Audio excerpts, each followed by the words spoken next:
छोलिया हो या लोबिया, सफेद चने या काले चने, सब कुछ मजेदार बने।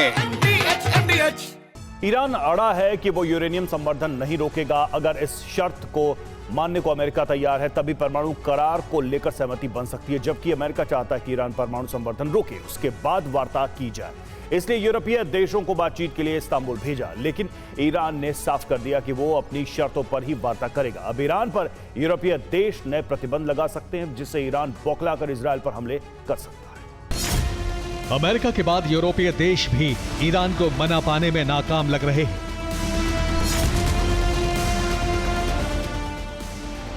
फ्रांस, ब्रिटेन और जर्मनी के साथ ईरान की वार्ता हुई, जिसमें ईरान पर दबाव बढ़ाया गया, लेकिन ईरान ने अपने इरादे पहले ही दिन जाहिर कर दिए।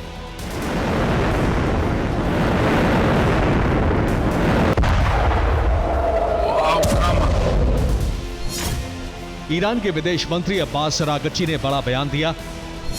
हमारी परमाणु नीति स्पष्ट है कि ईरान हित के लिए हम यूरेनियम संवर्धन नहीं रोकेंगे। अगर दबाव बढ़ाया जाता है तो ईरान परमाणु अप्रसार संधि से बाहर निकलने के लिए स्वतंत्र है।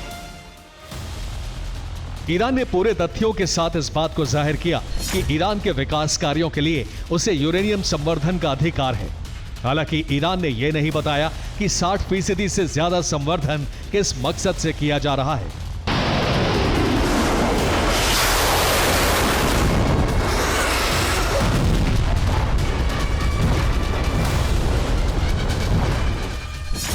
आपको बता दें 20% से लेकर 40% तक यूरेनियम संवर्धन पावर प्रोडक्शन में इस्तेमाल किया जाता है, जबकि 60% से ज्यादा यूरेनियम संवर्धन से संकेत परमाणु हथियारों के प्रोडक्शन तक जाता है।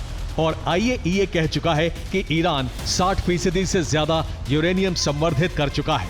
वो कुछ दिनों में टैक्टिकल एटमी हथियार बनाने लायक एनरिचमेंट कर सकता है।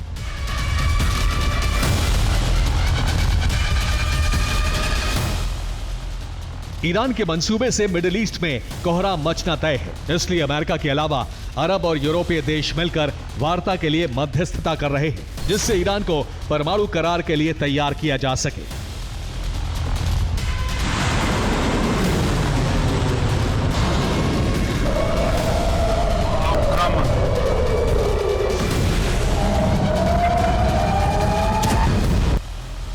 लेकिन ईरान पीछे हटने को तैयार नहीं है, बल्कि उसने सैटेलाइट लॉन्च करने के संकेत दिए हैं कि वो बड़ी तैयारी में जुटा है।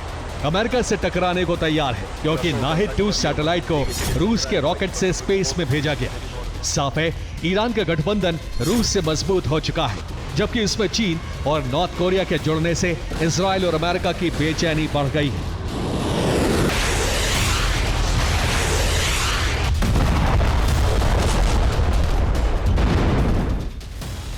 ईरान के तेवर देखते हुए लग रहा है कि यूरोप के तीनों देश ईरान पर प्रतिबंध की सीमा बढ़ा सकते हैं, जो अगस्त में खत्म हो रही है।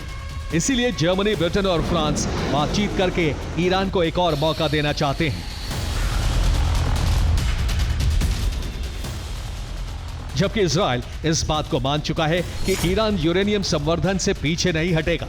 ईरान को रोकने का सिर्फ एक ही रास्ता है, फिर से एयर स्ट्राइक करके परमाणु ठिकानों को पूरी तरह ध्वस्त कर दिया जाए। लेकिन इस बार यह इतना आसान नहीं होगा, क्योंकि अब ईरान को रूस और चीन का बैकअप है।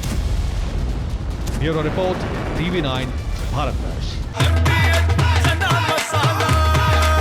अब छोलिया हो या लोबिया, सफेद चने या काले चने, सब कुछ मजेदार बने।